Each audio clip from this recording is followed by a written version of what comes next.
Rich can explain a little bit about his city because he lives here in Milan, Tennessee here. Tell us a little about what's going on in this city. This is Main Street, Milan, Tennessee.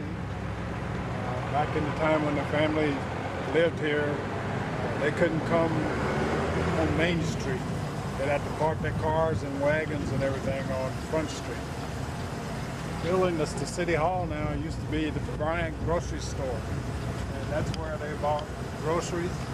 This little red building right here was a bakery, where the special occasion sign is. That used to be a bank and a 10-cent store down here on the corner. We also used to go to the movie theater that's down the street here. Okay, well, we're going to walk on down the street a little bit, and he's going to give us a little more information on about the city of Milan. So we're going to take a walk, and we'll come back and see a little bit more stuff. Come on, let's walk, Rich.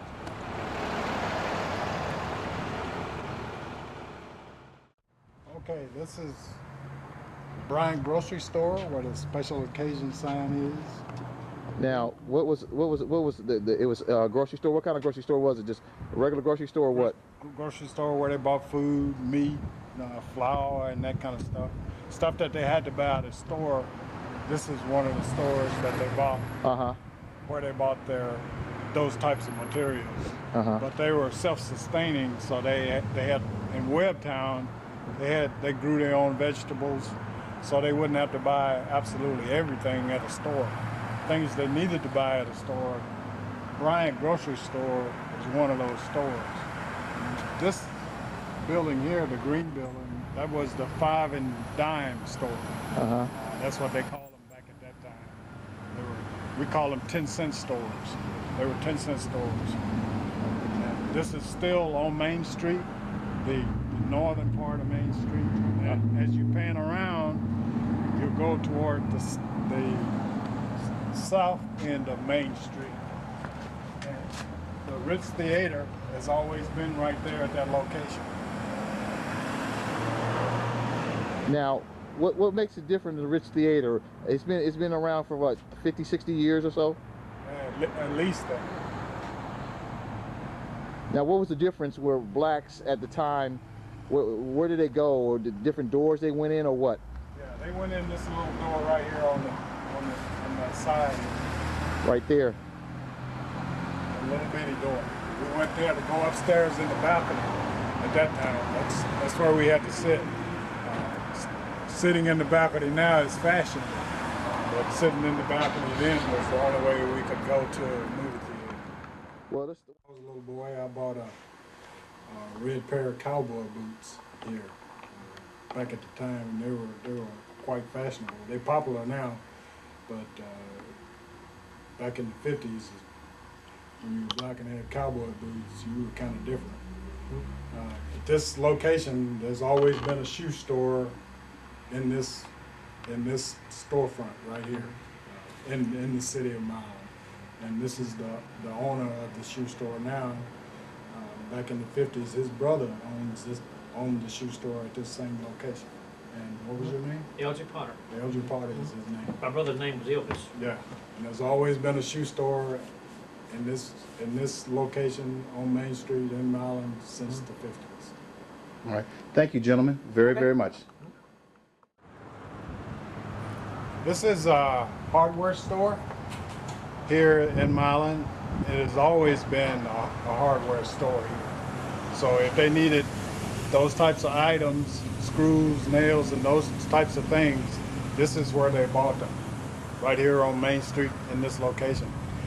It's cordoned off now because the back fascia of this building collapsed, and so they're going to have to tear it down. There was no interest in preserving it. They wanted to preserve it, but they're going to have to destroy it. Okay, all right. Thanks. Okay, you start at the Ritz Theater down there. The next building to that was the barber shop. That was the white barber shop, and Eli Pearson used to polish shoes in it. The next building, coming toward the camera, used to be a place called Carter's Pharmacy. my father, Willie Webb, used to deliver drugs there at that store. And the white building and the furniture doctor upholstery building, that was a 10-cent store also in the southern end of Main Street. This building right here on the corner was the Chevrolet dealer for Milan, Tennessee. The Chevrolet dealer occupied that building and the building next to it. And the next building used to be a beauty shop. That's basically Main Street. If you look west from here, this dome building right here, that was the Baptist church, the white Baptist church, right there. And this was this pink building here was the Methodist church. And these churches have always been here at this location. All right. Thanks, Richard. Now, how do you get into Milan, Tennessee? If like people want to know, how would you get into it? If you're coming up from Jackson, Tennessee, which is one of the major cities in West Tennessee after Memphis, you take 45 north, will bring you straight into Milan, Tennessee. Well, thank you, sir. Now, while we're down here, I know we got to go to a lot more sites that we need to find out Webb's. So, why don't you walk on down the street and show us some more stuff? Okay.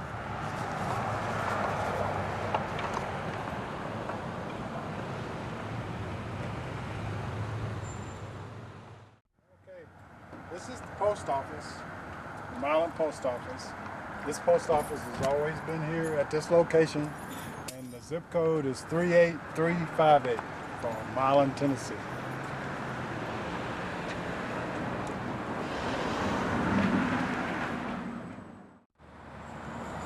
Okay, this is Front Street, and this is the street where all the black businesses were located. The light colored building right across the highway there, that was the ice house. That's where they'd come to get ice for their ice boxes. And they would leave Front Street and go over to the ice house and get their ice on the way home to put in their ice boxes. And here on Front Street, this was a honky-tonk or a cafe. It's called Flossie's Cafe. And everybody would gather here on Main Street on Saturday nights and Friday nights. This is where all the black people would come. This building was TJ's Barber Shop. It was the only black barber shop on this street downtown.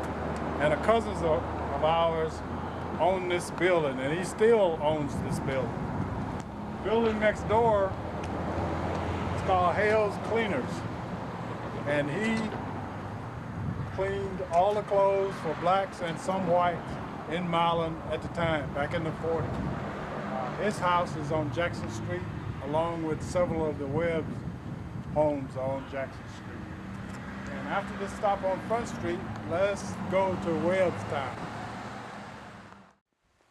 Okay, we're in the Webb-Town. This house right here was Cousin Hassie James' house. Her and Uncle Otis used to live in this house right here. And when all the Webbs would come down from Dayton and up north, they would stay here with Cousin Hassie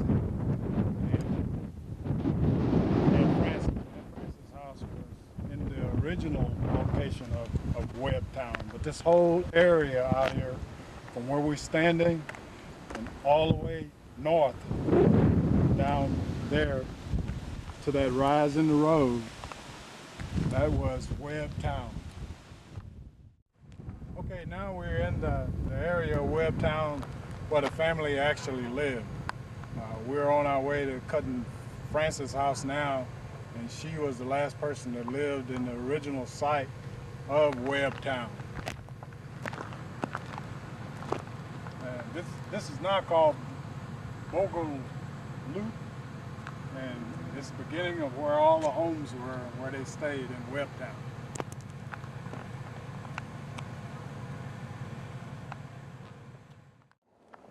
Okay, this big tree here, this tree was in the yard of Cousin Frances. And our house was in this location right here in Webb-Town. Her house was the last house standing in Webb-Town in the 50s.